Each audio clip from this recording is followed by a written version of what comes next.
नमस्कार जंटी में स्वागत है आपका। मैं हूं योगेंद्र, आप देख रहे हैं खास खबर। खास खबर में हम बात करेंगे प्रधानमंत्री नरेंद्र मोदी के अमेरिकी दौरे की। अमेरिका में उन्होंने ह्यूस्टन में हाउडी मोदी कार्यक्रम के जरिए एक बड़ा मैसेज दिया है और 50,000 भारतीयों के समूह को संबोधित कर उन्होंने एक बताया जाता है कि इतिहास रच दिया है। बड़ी बात यह रही कि ट्रंप को भी बुलाने में कामयाब रहे और ट्रंप वहां पे आए। यह दोनों नेता बताया जा रहा है कि ऐसा पहला अवसर है यूएस में जब ट्रंप किसी नेता के साथ में पर्टिकुलर उसी कंट्री के समुदाय को संबोधित करने के लिए गए हो जब इतनी बड़ी भीड़ हो। तो चले इस पूरे कार्यक्रम के मायने क्या हैं?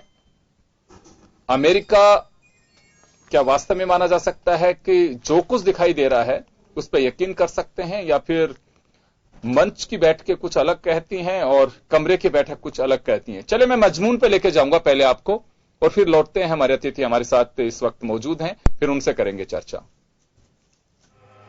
अब की बार ट्रंप सरकार।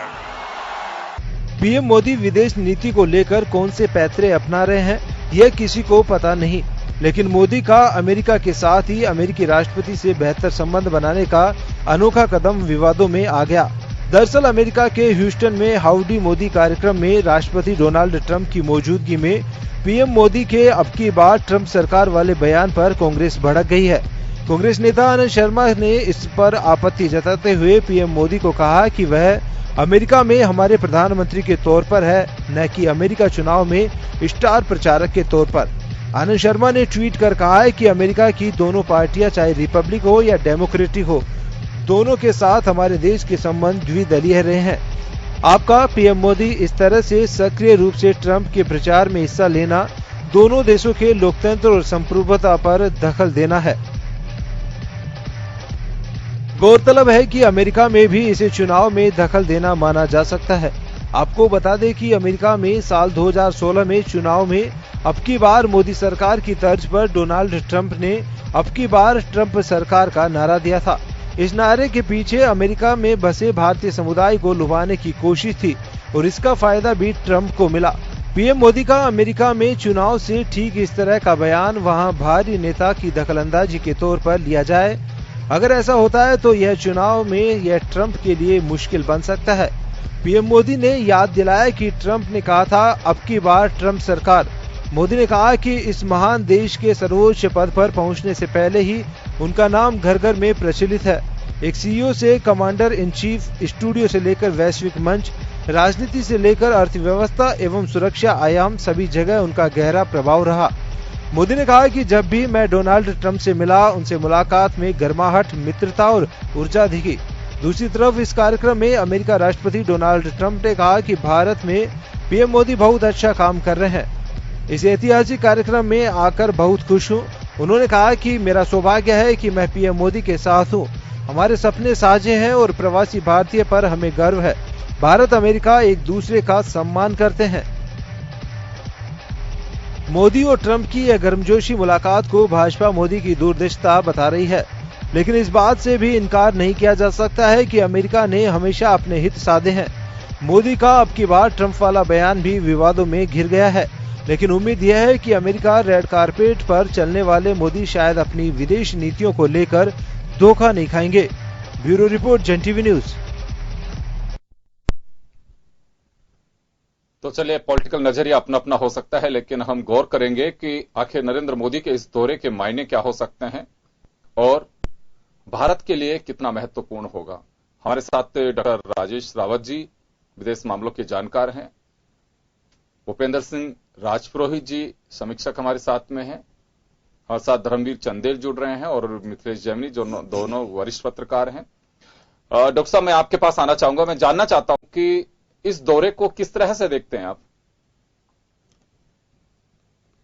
देखो योगेंद्र जी, नरेंद्र मोदी जी भारत के एक बहुत ही मजबूत और ऐसे प्रधानमंत्री हैं जिन्होंने आज पूरे विश्व के सामने अपना लोहा मनवाया है। आज अमेरिका और अन्य जो देश हैं वो पूर्ण रूप से भारत के साथ में खड़े हुए हैं और ये मोदी जी की बहुत बड़ी राजनीतिक सफलता है, कूटनीतिक सफलता है तो मैं इस मुलाकात को, जो अभी अमेरिका में हाउडी जो सम्मेलन हुआ, उसमें मोदी जी और ट्रंप जी एक साथ मिले, तो संसार के सामने, विश्व के देशों के सामने उन्होंने अपना एक संदेश दिया है कि भारत बहुत ताकतवर रूप से अपने आप में उभरा है।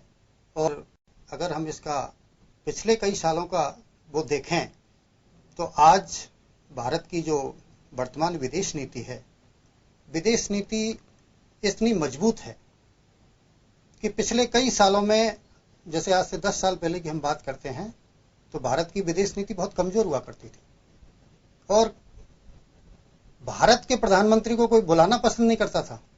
लेकिन आज विश्व में ऐसा है कि हर देश के लोग, हर देश के पीएम, राष्ट्रपति हमारे देश के प्रधानमंत्री को बुलाना चाहते हैं और स्वागत करना चाहते हैं। डॉक्टर साहब, मैं एक बात जानना चाहूंगा। आपने एक बात कही कि पहले कोई मुल्क भारत के प्रधानमंत्री को बुलाना नहीं चाहता, ऐसे कैसे कह रहे हैं आप? किस आधार पे? बुलाना चाहते हैं। हाँ, ये नहीं कहा मैंने बुलाना नहीं चाहते, बुलाना चाहते हैं। नहीं, पहले कोई चाहता नहीं था। मनमोहन सिंह को उनकी पॉलिसी को लेकर के एक बार नहीं, कई बार उनकी तारीफ की गई। अभी भी जब प्रधानमंत्री नरेंद्र मोदी संबोधित कर रहे थे तो वहीं के एक सांसद ने कहा कि महात्मा गांधी और पंडित जवाहरलाल नेहरू के मुल्क के हैं, जिन्होंने डेमोक्रेटिक सिस्टम को बनाए रखा, निर्धर्म निरपेक्षता उनके एक कंट्री का एक कहें कि आधार जो रखा। तो आज भी ऐसा नहीं है कि पॉलिसी जो पहले से रही। मेरा एक छोटा सा सवाल आपसे यहां पे होगा, क्योंकि कूटनीतिक सफलता मंच से साबित होना और एक्चुअल में उसके जो रिपोर्ट्स आने में बड़ा अंतर है। फैसले हमेशा कमरों में किए जाते हैं, घोषणाएं की जा सकती हैं मंच से। ये वर्चुअल दुनिया है, डिजिटल लाइफ में कह सकते हैं जिसे, कि हम जो देख रहे हैं वो सच्चाई से और यथार्थ से अलग है। क्योंकि ये जो संबोधन हो रहा था ये संडे को हो रहा था और फ्राइडे के दिन ही अमेरिका ने भारत को विशेष व्यापार पार्टनरशिप जो वर्षों से चली आ रही थी उससे बाहर कर दिया और ये इफेक्टिव होगी जून से। यानी कि 2 दिन पहले प्रधानमंत्री नरेंद्र मोदी पहुंचे, उसके 1 दिन पहले ही अमेरिका ने बाहर कर दिया इंडिया को। तो ये देखिए कि कूटनीतिक जीत हम कैसे कह सकते हैं इसे। इतना इंतजार भी अमेरिका ने नहीं किया कि प्रधानमंत्री नरेंद्र मोदी आ रहे हैं, एक मंच साझा करेंगे यहां के राष्ट्रपति और वहां के प्रधानमंत्री। देखो योगेंद्र, इसमें उनका कुछ मंतव्य अलग हो सकता है, लेकिन इसमें एक सबसे बड़ी बात यह है कि आज हम अपनी कूटनीति को देखें तो कूटनीतिक दृष्टि से तो हमें विजय प्राप्त हो रही है हर समय। भाई आज लगभग अगर हम पाकिस्तान के संदर्भ में अगर बात करते हैं या 370 के लेकर के हम बात करते हैं, पाकिस्तान जैसे 370 को लेकर के पूरे विश्व के देशों के सामने घूम रहा है कि हमें इस पर समर्थन दीजिए, लेकिन उनको कोई समर्थन नहीं मिल रहा है। और उसका कारण यह है कि भारत के प्रधानमंत्री जी ने अपनी जो बात है अन्य देशों के सामने उन लोगों बिल्कुल, इसमें कोई संदेह नहीं है, प्रभावी तरीके से रखे। 370 पे पाकिस्तान को अलग थलग किया, चाहे बालाकोट में सर्जिकल स्ट्राइक रही हो उसमें पाकिस्तान का किसी ने साथ नहीं दिया, इसमें कोई डाउट नहीं है। बहुत प्रभावी तरीके से प्रधानमंत्री ने, उनकी टीम ने हिंदुस्तान का मान बढ़ाया। लेकिन यहां बड़ा जो सवाल यह है कि आप एक एक्सपीरियंस रखते हैं विदेश मामलों के, अमेरिका पे कितना यकीन किया जा सकता है? देखो, वर्तमान संदर्भों को लेकर के तो अमेरिका पे यकीन किया ही जा रहा है, क्योंकि अभी ऐसा लग रहा है कि अमेरिका में आगे आने वाले समय में इलेक्शन है और भारत के लिए बहुत बड़ी एक ऐसी बात है कि वो प्रधानमंत्री की ओर देख रहे हैं और बहुत सारे प्रवासी भारतीय अमेरिका में रहते हैं और उनको ऐसा लग रहा है कि वोट बैंक की खातिर वो उनको अपनी तरफ मोड़ सकते हैं। बिल्कुल, आप सही कह रहे हैं कि बड़ी वजह यह भी मानी जा रही है कि अंदर खाने में कि ट्रंप खुद भी इस मंच का फायदा लेना चाह रहे थे। वजह साफ है कि आज जो भारतीय समुदाय या एशियन पॉपुलेशन जो वहां पे रहती है उनका झुकाव डेमोक्रेटिक पार्टी की तरफ है और ट्रंप रिपब्लिकन से आते हैं। तो ये चाहते हैं कि अगर ये 20% लोग भी झुकते हैं तो उसका बड़ा फायदा ट्रंप को 2020 में होने वाले चुनाव में मिल सकता है। आपने सही इशारा किया है और एक बड़ी वजह हो सकती है क्योंकि लंबा वक्त नहीं है, अब वहां पे चुनाव की तैयारियां जैसे चल रही हैं। मैं चले पुरोहित साहब आपके पास आना चाहूंगा। प्रधानमंत्री नरेंद्र मोदी ने कहा वहां पे समुदाय के बीच में कि अब की बार ट्रंप सरकार, इसका हमारे यहां पे राजनीतिक तरीके से चर्चाएं शुरू हो चुकी हैं, इसकी आलोचना की जा रही है। मोदी ने कुछ गलत कहा इसमें? देखिए योगेंद्र जी, अमेरिका में एक शानदार कार्यक्रम हुआ। भारत के प्रधानमंत्री के लिए 50,000 लोग वहां जुटे। विश्व के सबसे प्रभावी देश के राष्ट्रपति वहां पर मौजूद थे। यहां तक तो ठीक है, लेकिन जिस प्रकार से मोदी जी ने वहां पर अब की बार ट्रंप सरकार का एक संदेश दिया, वो अपने आप में देखा जाए तो दोस्ती तक तो सीमित है, लेकिन एक भारत जैसे बड़े लोकतंत्रवादी देश के सबसे बड़े प्रतिनिधि का किसी दूसरे देश में जाकर वहां पर इस प्रकार से बोलना, मुझे नहीं लगता कि एक अच्छा स्टेटमेंट दिया उन्होंने। ठीक है, वो उनका व्यक्तिगत विचार है, लेकिन ऐसा उनको नहीं बोलना चाहिए था। क्या वो वहां पर ट्रंप का प्रचार करने गए? फिर मैं इसको यूं कहूंगा कि एक आम आदमी किसी बड़े आदमी के पक्ष में हमेशा बोलता है, उसकी चापलूसी करता है, तो मैं एक प्रकार से इसको यूं कहूंगा कि वो ट्रंप की खुशामदीन कर रहे हैं वहां पर। ऐसा क्यों? क्योंकि कहीं न कहीं अमेरिका, जैसे अभी पिछले कुछ दिनों की हम घटनाएं देखें तो अमेरिका के राष्ट्रपति ने पाकिस्तान को लेकर के यू टर्न लिए हैं, तो कहीं न कहीं मोदी जी को यह लग रहा है कि अमेरिका को मुझे प्रभावित करना है। तो प्रभावित करने के और भी बहुत से तरीके हैं, लेकिन ठीक है, वो उनका नजरिया है, वो किस प्रकार से प्रभावित करता है वो उनको सोचना है। लेकिन देखिए पुरोहित साहब, दो बातें हैं यहां पे।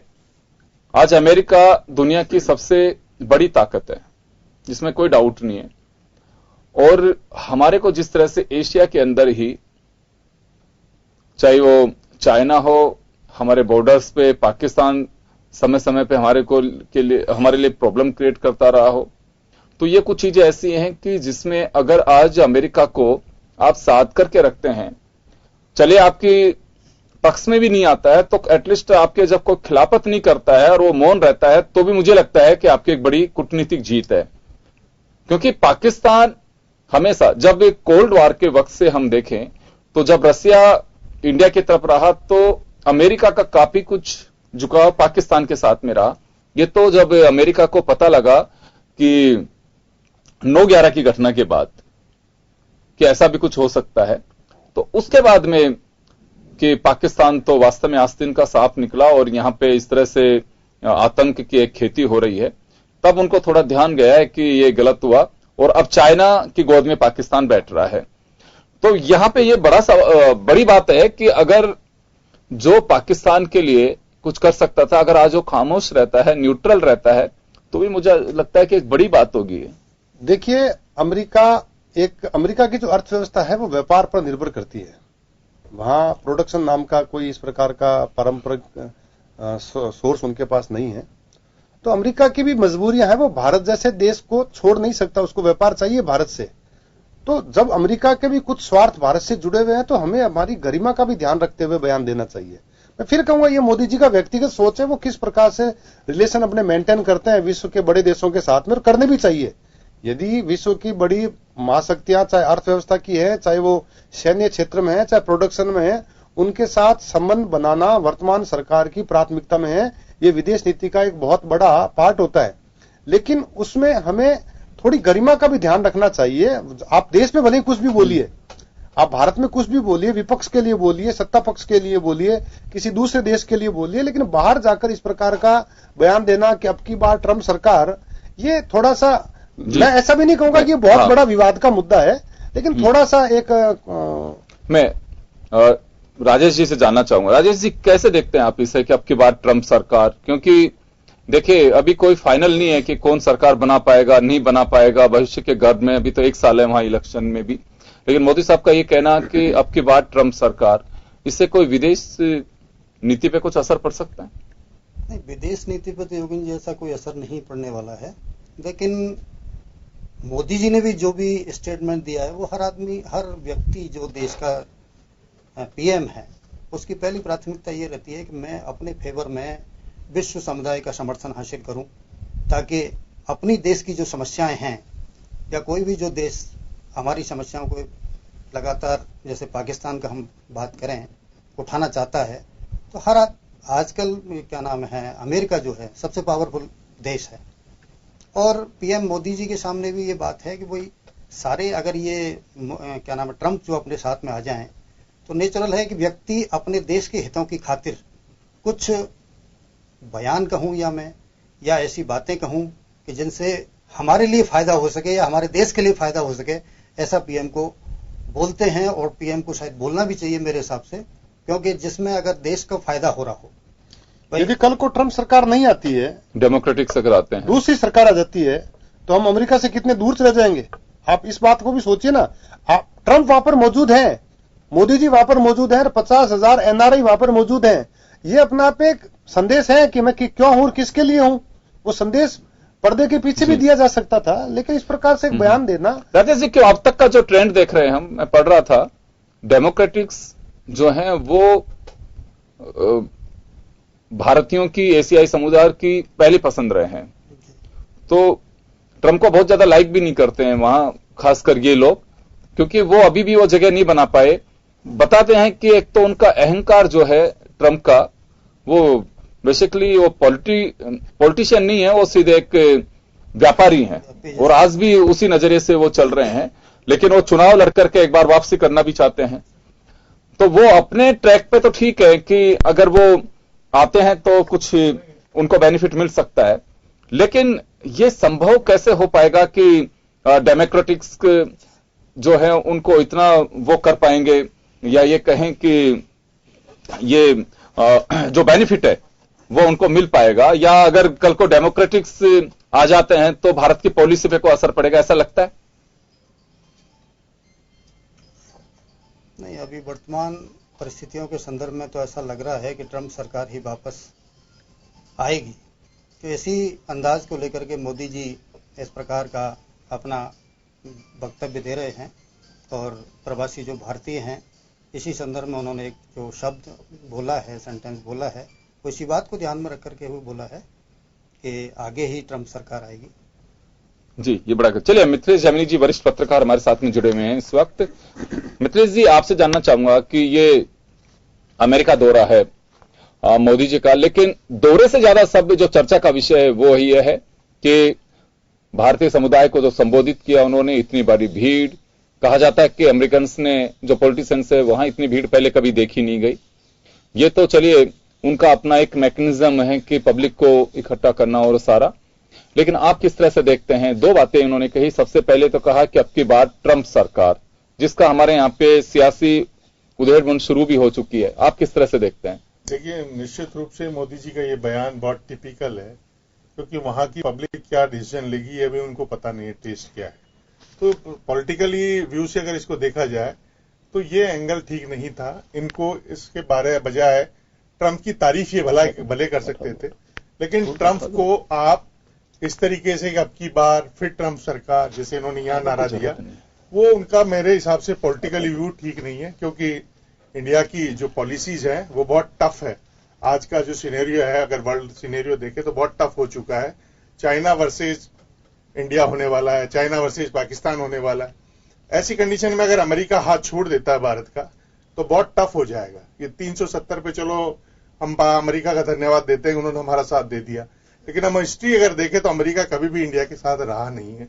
कल दूसरी सरकार बनती है और वो इमरान जी को माला पहना देती है, फिर बड़ा मुश्किल हो जाएगा। तो ये पॉलिटिकली मैं मैच्योर उनका बयान नहीं मानता हूं। बाकी जो दौरा रहा बहुत सक्सेसफुल है, उनको जो सपोर्ट मिला वो सक्सेसफुल है। ट्रंप एक व्यापारी है, ट्रंप पॉलिटिकली आदमी कम है, व्यापारी है, और व्यापार के हिसाब से उन्होंने काम किया है। ट्रंप टावर सारे उनके बिजनेसमैन है, और एक बिजनेसमैन जब पॉलिटिक्स में उतरता है तो बहुत टफ हो जाता है। उसकी जो विजन होता है वो यहीं आके अटक जाता है कि कैसे भी हो मुझे सक्सेस पानी है।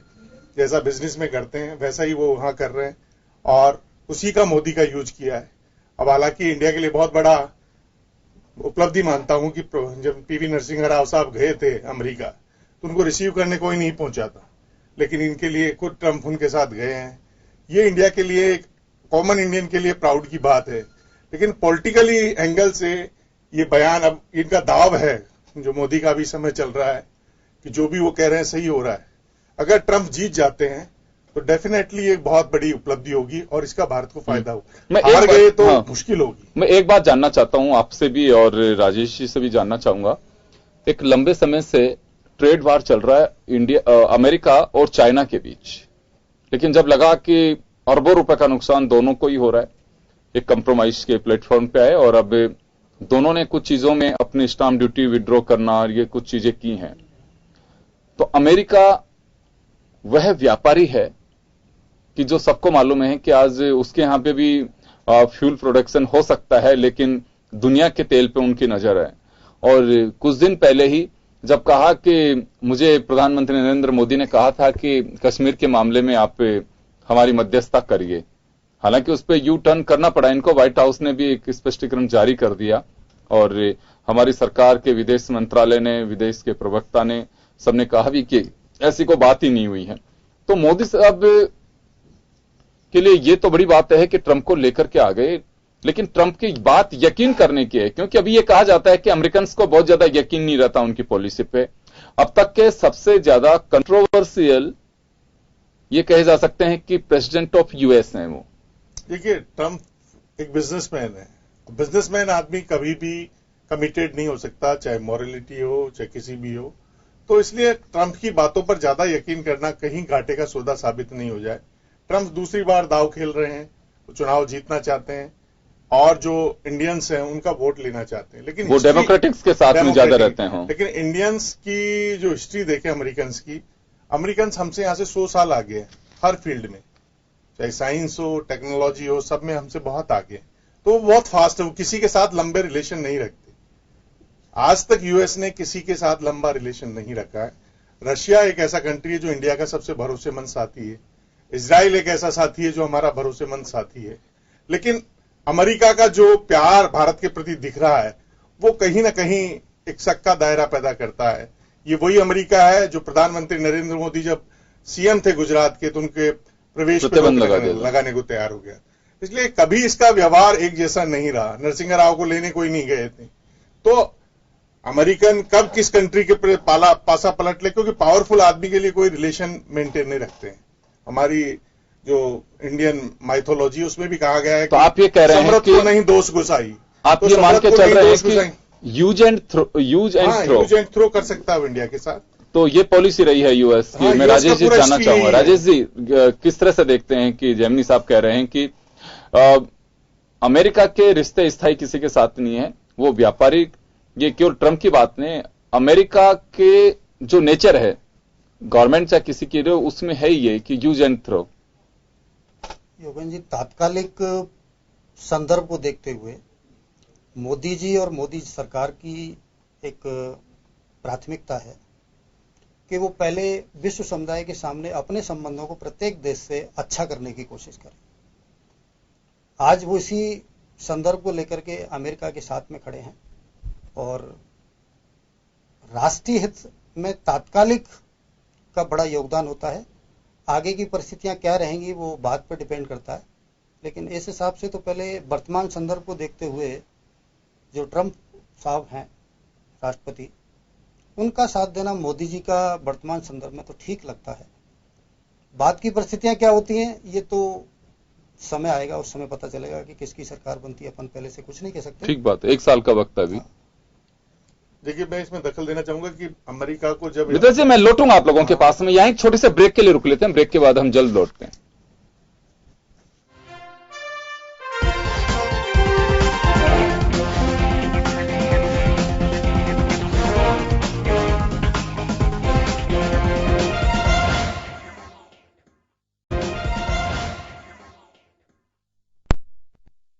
ब्रेक के बाद एक बार फिर आपका स्वागत है। आप देख रहे हैं खास खबर। बात कर रहे हैं प्रधानमंत्री नरेंद्र मोदी के अमेरिकी दौरे की। चलिए, इस वक्त हमारे साथ धर्मवीर जी चंदेल साहब और जुड़े हुए हैं। मैं जेमिनी साहब आप से बात कर रहा था ब्रेक से पहले और मैं जानना चाह रहा था कि कुछ यकीन करने और नहीं करने वाली जो बात चल रही थी, मैंने कहा कि ट्रेड वार दोनों के बीच में चला, अमेरिका और चाइना के बीच। लेकिन दोनों को जब लगा कि अरबों रुपए का नुकसान हो रहा है, तो समझदारी इसी में है कि इसको खत्म करिए। जहां आप राहत दे सकते हैं व्यापारी को आप दीजिए, जहां हम दे सकते हैं हम देंगे, तो वापस इस पे हुआ। लेकिन इसी बीच आप नहीं आए थे, उससे पहले मैं एक जानकारी राजेश जी से जानना चाह रहा था। आपने कहा कि अमेरिका का ज्यादा यकीन करना मुगालते में रहना है, विश्वसनीयता नहीं है।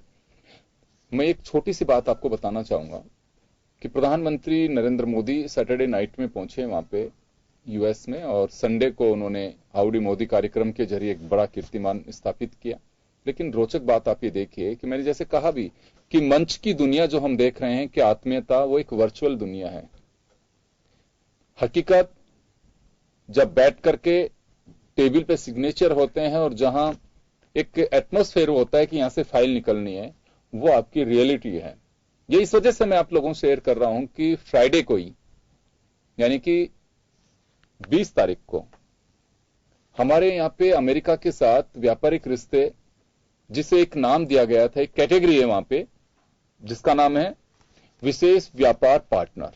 ये वर्षों से चली आ रही है धर्मवीर जी, शुक्रवार को उसको खत्म कर दिया। इससे हमारे व्यापारियों को एक बड़ा झटका है। 5 जून से ये इफेक्टिव होगी। यहां आप लोगों को क्या लगता है कि जब इतना बड़ा मंच साझा करने की बात थी और ये सब चीजें, एक ही दिन का गैप था, क्या मोदी का वेट किया जा सकता था वहां?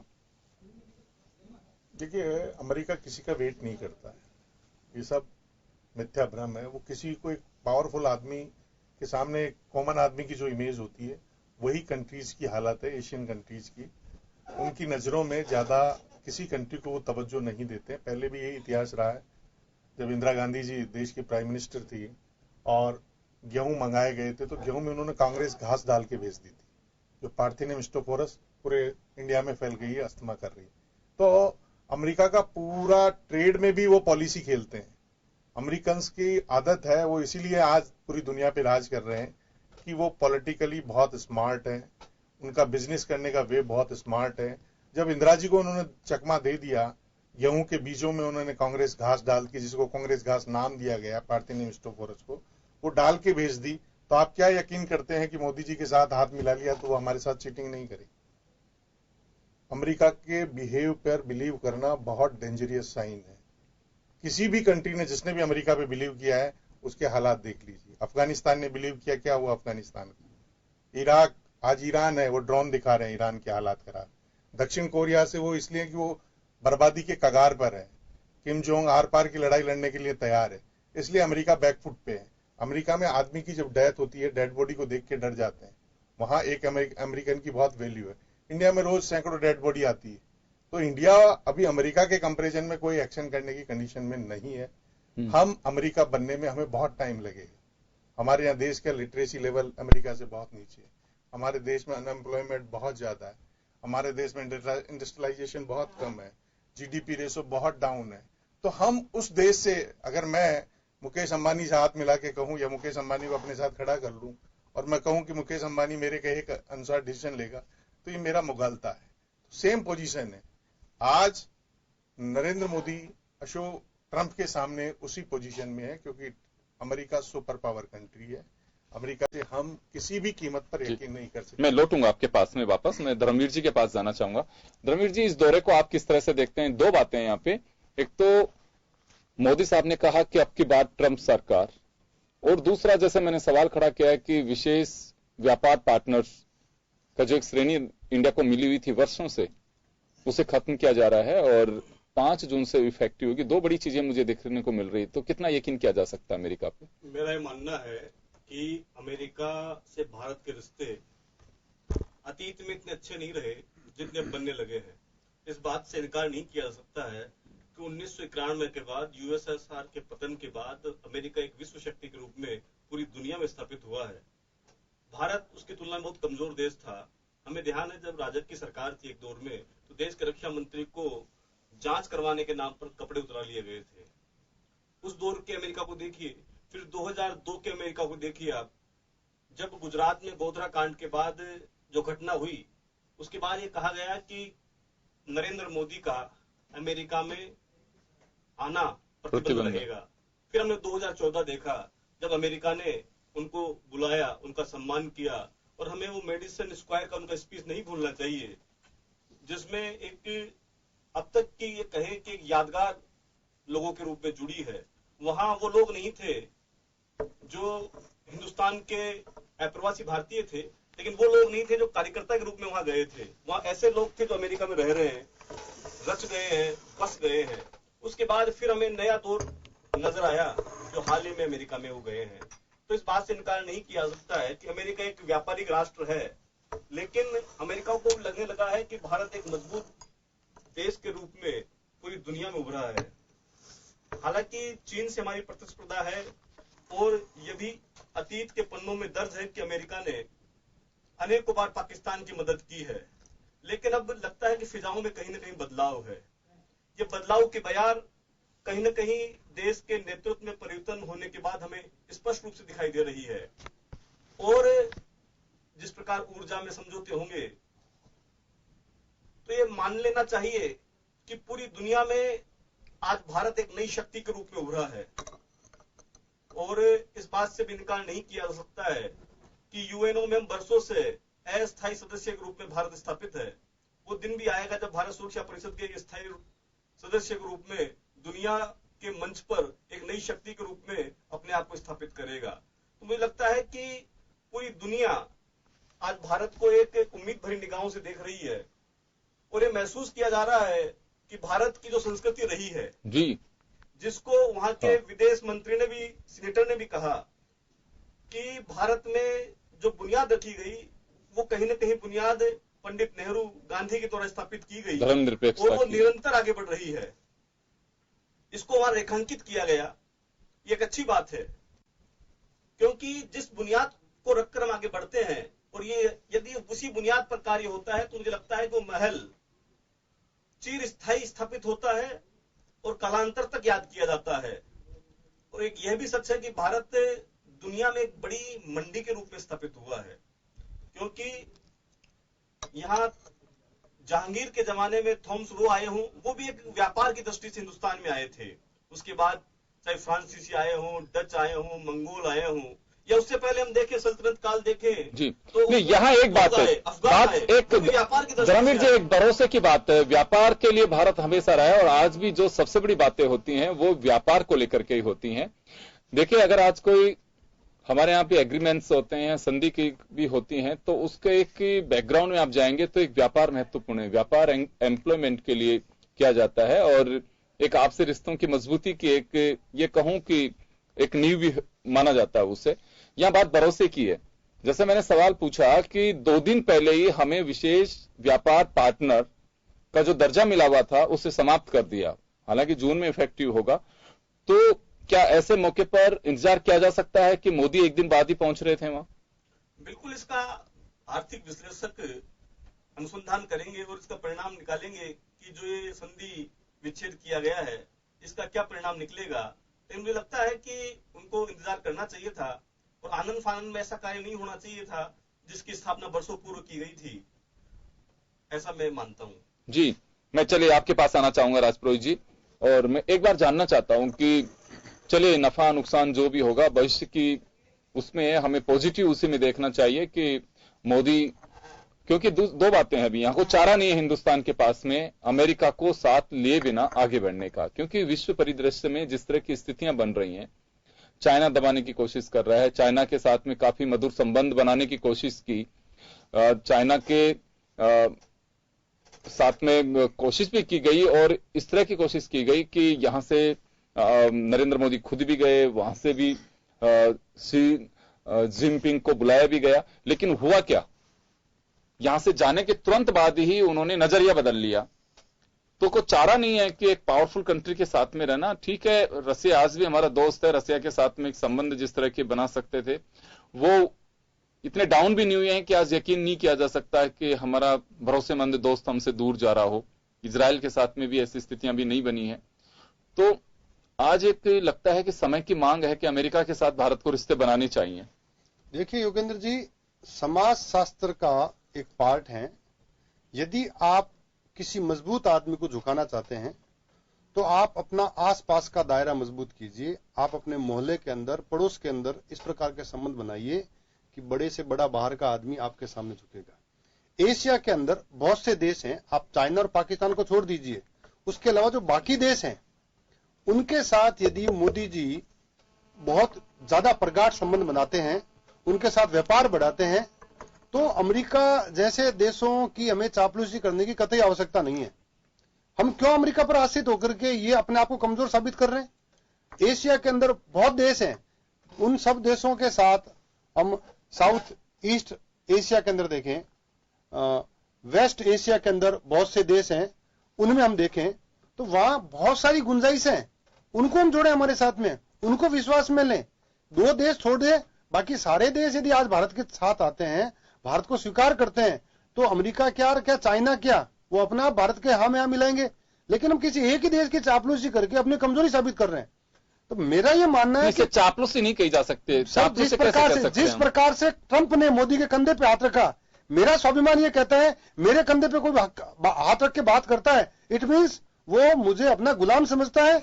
वो ये समझता है कि ये मेरा। रोहित साहब, शोल्डर पे हाथ रखने को गुलाम कैसे कर सकते हैं? तो बहुत सारे राजनयिकों की और जो शासनाध्यक्ष की फोटो है जो एक दूसरे के साथ में। योगेंद्र जी, आप व्यवहार में देखेंगे कंधे पर हाथ उसी का रखा जाता है। बात कर, कंधे पर हाथ रखने का 2 मतलब है कि ठीक है तुम करो, हम तुम्हारे साथ में हैं। यहाँ जिस प्रकार से मोदी जी के कंधे पर हाथ रख के वो वॉकिंग कर रहे हैं, वो अपने आप में ये दर्शाता है कि मोदी वहां पर बोना है, उनको उन्होंने अपने मतलब कब्जे में कर रखा है। तो ये उस तस्वीर को आप देखिए। हाँ। उसके पीछे जो छिपा हुआ अमेरिका, अभी जेमिनी साहब ने भी कहा कि अमेरिका कभी भी स्थायी रिलेशन नहीं रखता, वो जरूरत के हिसाब से रखता है। आज ट्रंप को जरूरत है मोदी जी की। सर एक बात बताइए आप मुझे, व्हाइट हाउस की वो फोटो पे भी गौर करिए जब 2014 में प्रधानमंत्री बने थे नरेंद्र मोदी, और बराक ओबामा के बुलाने पर जब वो गए थे और व्हाइट हाउस में जब डिनर था तो हाय बराक और ये इस तरह से एक आत्मीयता शो की थी। जब बराक के कंधे पे मोदी का हाथ है व्हाइट हाउस के गेट पे, तो क्या माना जाए कि बराक उनके बिल्कुल अनुयायी बन गए? बराक की दोस्ती में और ट्रंप की दोस्ती में जमीन आसमान का अंतर है। वो एक पॉलिटिशियन था, ये एक बिजनेसमैन है जो शुद्ध रूप से बिजनेस कर रहा है इस वक्त। वो जो एनआरआई हैं उन सबका सपोर्ट लेने के लिए वहां मौजूद था, और उसका एक ही एजेंडा था कि देखिए ये आपका देश का प्रधानमंत्री मेरा कितना विश्वसनीय है, मेरा कितना खास है।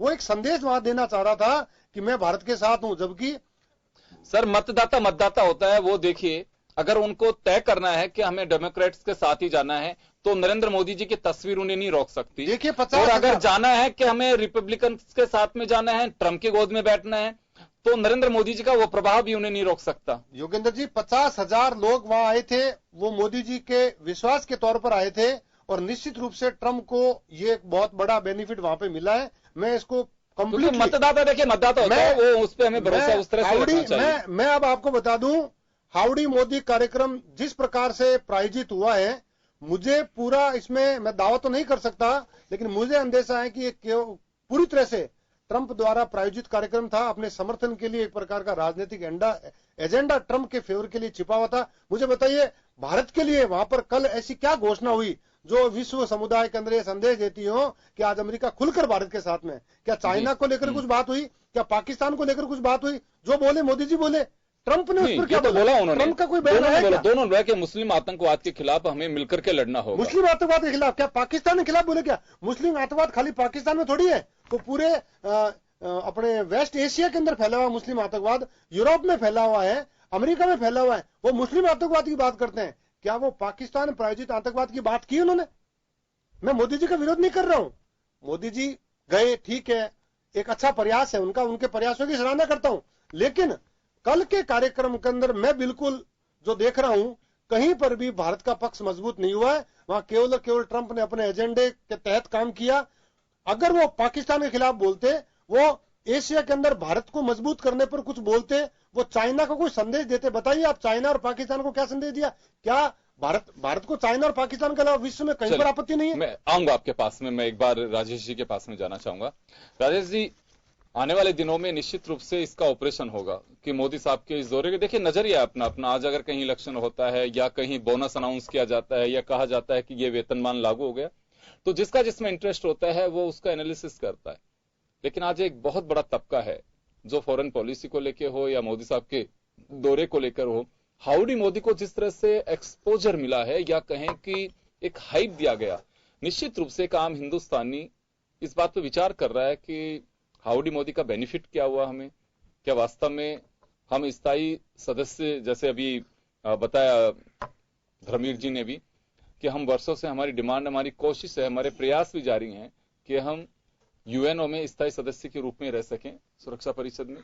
तो क्या माना जाए इसे कि योगेंद्र जी, ये अपना प्रयास है कि आगे सुरक्षा परिषद में हमें स्थायी सदस्यता मिले, और ये सुरक्षा परिषद में स्थायी सदस्यता मिलने का मतलब ये है कि ये जो बड़े देश हैं, अमेरिका हुआ, रूस हुआ, ये लोग हमारे फेवर में खड़े होंगे, तभी ये जो स्थायी सदस्यता है ये हमें संभव हो। सर खड़े वो चाइना, अगर चाइना विरोध में नहीं होता तो भारत ये बात बिल्कुल बन चुका होता। पिछली बार अमेरिका ने सपोर्ट किया, इंग्लैंड ने किया, फ्रांस ने किया, रशिया ने किया, चाइना अकेला। आप चाइना पर भी तो कुछ पॉलिसी लाइए। 5 साल केवल आप चाइना को झुकाने के लिए क्या कर रहे हैं मुझे बताइए। यात्राएं की हैं, चाइना को कंट्रोल के लिए क्या पॉलिसी है आपकी? आपने पाकिस्तान के खिलाफ किया, वेरी गुड।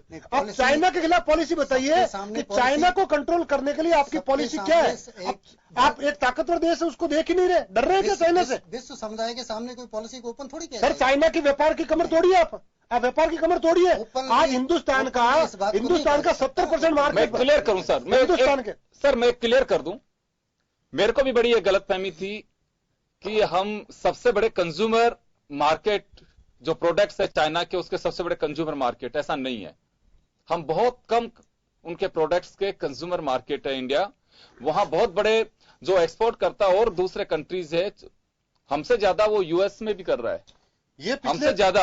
योगेंद्र जी बिल्कुल आज ऐसा नहीं है, हमें ये गलतफहमी है कि चाइना जो है, अगर हम उसका ये बंद कर देंगे तो चाइना सड़क पे आ जाए। ये पिछले नहीं, चाइना पिछले 2-3 साल में जनता द्वारा चीन की कमर कैसे टूटी बताइए, आर्थिक कमर कैसे टूटी? व्यापार उसका हिंदुस्तान के साथ जो व्यापार हो रहा है, ओपन व्यापार हो रहा है, जो डायरेक्ट छिपे रास्ते से माल आ रहा है, उसको यदि रोका जाए, उस पर कुछ पॉलिसी बने, तभी चाइना कमर टूटेगी। आप बिल्कुल सही फरमा रहे हैं कि पिछले 2 साल के अंदर ऑन रिकॉर्ड, मैं ऑन रिकॉर्ड व्यापार की बात नहीं कर रहा योगेंद्र जी, चोरी छिपे माल आ रहा है। हमारे जो हिंदुस्तान के बड़े त्योहार है अभी दीपावली के टाइम पर, पिछले 2 साल में जरूर दीपावली पर चाइना के जो प्रोडक्ट हैं उनमें कमी आई है, लेकिन 2-3 साल पहले का आप देखिए मार्केट में 100% प्रोडक्ट चाइना के मिलते थे। सर क्या है, धीरे धीरे एक दीपावली होली पर आप देखिए चाइनीज मांझा पूरे हिंदुस्तान के अंदर। चाइनीज मांझा तो नाम हो गया, वो हमारे यहाँ के प्रोडक्ट है।